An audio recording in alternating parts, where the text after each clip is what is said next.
अस्सलाम वालेकुम जी व्यूअर्स, मैं हूं साजिद अली। आज आपसे एक स्पेशल क्लास के साथ हाज़िर हुआ हूं जो है क्लास मैट्रिक की प्रीपोजिशन कंप्लीट में पढ़ाऊंगा। इसलिए आज क्लास मैट्रिक की तरफ आया हूं डायरेक्ट क्लास 5 से, क्योंकि ये बहुत ही अहम है और बहुत सारी जॉब्स में आती रहती हैं और ऑलमोस्ट जो जॉब्स में आती हैं वो मैट्रिक की प्रीपोजिशन होती हैं, या 8 क्लास की या 7 की। तो मेरी कोशिश यही है कि फिर हम 6-7 पर भी जाएंगे ताकि आपके कॉन्सेप्ट क्लियर हो जाए। तो पहला जो यूज़ है हमारे पास, जो ये पेज नंबर 10 पर है मैट्रिक के इंग्लिश बुक में, use since or for in the following sentence. It has been raining morning. It has been raining morning लिखा हुआ है, तो यहाँ पर क्या यूज़ हो जाएगा? Since morning. क्योंकि जब स्टार्ट सिंस और फार वाला क्लास आपने मेरा देखा होगा तो आपका ये कॉन्सेप्ट क्लियर होगा कि सिंस किस जगह पर लगेगा और फार किस जगह पर लगेगा। सिंस उस जगह पर लगेगा जहां पर स्टार्टिंग पॉइंट ऑफ टाइम दिया गया होगा। यहाँ पर आप देखें मॉर्निंग लिखा हुआ है, यानी कि सुबह से, तो starting point of time show है तो इसके साथ सिंस लगेगा। They have been playing football, यहाँ पर होगा फॉर 1 आवर। क्यों फार होगा? क्योंकि 1 आवर से खेल रहे हैं, 1 घंटे से खेल रहे हैं, पता नहीं है, लेकिन यहाँ पर होता 1 o'clock। ये 1 बजे से क्रिकेट खेल रहे हैं, फुटबॉल खेल रहे हैं, तो फिर हम यहाँ पर सिंस यूज कर दें। लेकिन यहाँ पर 1 आवर है, 1 घंटे से ये फुटबॉल खेल रहे हैं, यानी कम भी हो सकता है, ज़्यादा भी हो सकता है, तो इसलिए यहाँ पर फार यूज होगा। I have been living in this house dash January. जनवरी starting point of time show है तो यहाँ पर सिंस यूज करेंगे। She has been suffering from fever dash 2 days. 2 days है, कंफर्म नहीं है कौन से 2 डेज हैं, तो यहाँ पर हम फार यूज करेंगे। उसके बाद जो नेक्स्ट सेंटेंस है हमारा, I have been preparing for the examination Sunday last Sunday है, यानी कि starting point of time show है तो यहाँ पर सिंस करेंगे। He has been building a house dash 6 month। 6 months दिया गया है, लेकिन ये जो है he has been building a house dash 6 month दिया गया है, तो इसकी जगह पर क्या हो जाएगा? Starting point of time show नहीं हो रहा तो यहाँ पर फार यूज करेंगे। नेक्स्ट नंबर है the girl has been making a doll dash noon. Noon यानी दोपहर, स्टार्टिंग पॉइंट ऑफ टाइम दिया गया है कि ये जो लड़की है दोपहर से ये गुड़िया बना रही है। और नेक्स्ट जो है he has been studying in this school dash 1998। तो यहाँ पर भी स्टार्टिंग पॉइंट दिया गया है तो यहाँ पर भी सिंस यूज करेंगे। और दूसरी बात ये आप रिमेंबर कर लें कि प्रेजेंट परफेक्ट टेंस जो है, प्रेजेंट परफेक्ट कंटिन्यूअस टेंस, देखें हैज़ बीन, हैव बीन, तो उनके साथ सिंस और फार यूज होता है। Please introduce me dash your father. Introduce के साथ जो अल्फाज यूज होता है प्रीपोजिशन का टू होता है, तो यहाँ पर हो जाएगा please introduce me to your father. He is not acquainted with, हो जाएगा यहाँ पर use with my parents. This machine was fitted with an automatic control पर ये फिट की गई है।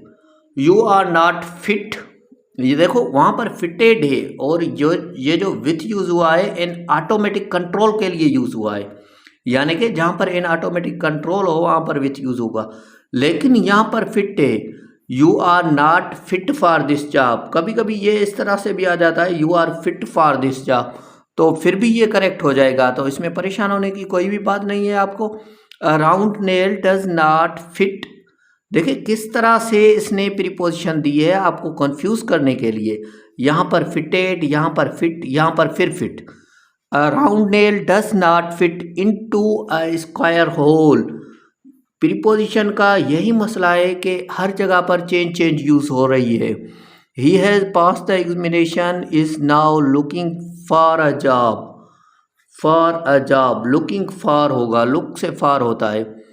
The police are on the look out of the robber. Police जो है खोरू के जो है जांच में है। Look into the meaning, look into the meaning, of this word into dictionary, ये जो लफ्ज़ है इसकी मीनिंग डिक्शनरी में ढूंढो। यहाँ पर लुक अप भी लिखा गया है, जैसे पा कंपोजिशन बुक है उसने लुक अप लिखा है और कुछ बुक ने लुक इनटू लिखा है। He promised to look into this matter, look into this matter, और मैटर के साथ अबाउट भी यूज होता है। We look up to you to solve our problem, look to you. यहाँ पर देखिए लुक और फिट का इन्होंने कंप्रेशन दिया है, लुक और फिट का कंप्रेशन दिया है। पहले में जो है फिटेड है विथ हुआ है, फिर फिट है फार हुआ है, फिर फिट है इनटू हुआ है। इसी तरह से लुकिंग है फार हुआ है, फिर लुक है एट हुआ है, फिर लुक है आउट हुआ है, फिर लुक है इनटू हुआ है। The driver brought the taxi at a sudden halt, कोई चीज़ अचानक से लेकर आ जाए तो उस पर एट यूज़ करते हैं। जैसे हमने पढ़ा था पिछले क्लास में एट वाले यूज़ में कि अलार्म के साथ एट होता है, शाफ्ट के साथ एट होता है, तो इस पर भी आपको तवज्जो देनी होगी। He took off his old coat and put on the new one, इसने जो है ओल्ड कोट जो था वो उतारा और न्यू फिर पहना। Please turn on the radio and turn off the TV, radio को ऑन करो और टीवी को ऑफ करो।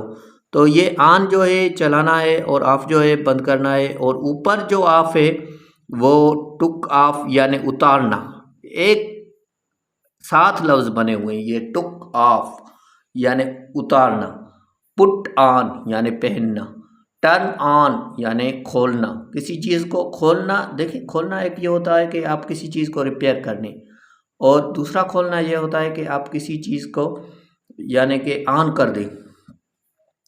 Before living the kitchen she put off the fire, यहाँ पर भी देखें पुट ऑफ द फायर, यहाँ पर फिर ये होगा इसका कि किचन छोड़ने से पहले उसने जो आग थी उसको बुझा दिया, put off. She turned out the gate, turn out यानी बाहर निकालना, the gate and shut the door. My friend turned up late in the cinema, मेरे जो दोस्त थे वो सिनेमा की तरफ देर से गुजरे। The watchman turned out to be thieves, जो वॉचमैन था उसने टर्न्ड आउट कर दिया थीव को। The plane took off at 10 o'clock, यहाँ पर देखें आप ऑफ और ऑन आउट का यूज़ है बहुत ज़्यादा, तो उनमें जो है वो एक अल्फाज के साथ ये जो है वर्ड प्रीपोजिशन के यूज़ होते हैं, और ये वर्ड जो प्रीपोजिशन के एक वर्ड के साथ यूज़ होते हैं तो उनकी मीनिंग एक साथ आएगी। जैसे टुक ऑफ है उतारना, पुट ऑन है पहनना, टर्न ऑन है स्टार्ट करना, टर्न ऑफ है बंद करना। जैसे पुट ऑफ है बुझाना, टर्न्ड ऑफ है मुड़ जाना, टर्न्ड अप है। इस तरह से जो है इन सब की मीनिंग जो है एक साथ उस प्रीपोजिशन वाले अल्फाज के साथ बनेगी। नेक्स्ट पर he is fond dash reading, fond के साथ जो है हमेशा ऑफ प्रीपोजिशन यूज़ होती है, आप जिसको पढ़ते हैं। और दूसरा है Najma is not interested, interested जब वो वहाँ पर इन यूज़ करेंगे, interested in games. Amjad is good, good के साथ एट यूज़ होता है एट मैथमेटिक्स। ये जो तीनों सेंटेंस हैं ये मैट्रिक के पेपर में भी आते हैं लेकिन जॉब्स में भी बहुत ज़्यादा आते हैं। तो नेक्स्ट तो सेम है जो मैंने प्रीवियस में पढ़ लिया, he is not fit for this job. तो उसके बाद है the baby is crying for its mother, the nurse looks after, यह भी मैंने क्लियर कर दिया है पहले। The patient has been cured of his disease, he has given up smoking, given up smoking यानी तम्बाकू नोशी छोड़ देना, उसने जो है तम्बाकू नोशी छोड़ दी है। I am used to taking eat without sugars, taking tea without sugars, मैं जो है टी शुगर के अलावा यूज़ करता हूँ। We should proud of our country, हमें जो है अपने मुल्क पर फ़ख्र करना चाहिए। ये मैट्रिक क्लास की प्रीपोजिशन थी, जो पूरी प्रीपोजिशन मैट्रिक की मैंने एक क्लास में आपको सॉल्व करवाए। कोई भी क्वेश्चन हो आप कमेंट में ज़रूर मैसेज करें, वीडियो को लाइक करें, अपने दोस्तों के साथ शेयर करें, चैनल को सब्सक्राइब करें। अल्लाह अज़्ज़ व जल के दर दुआ है, अल्लाह अज़्ज़ व जल आपको और हम सबको कामयाब करें। Thank you very much.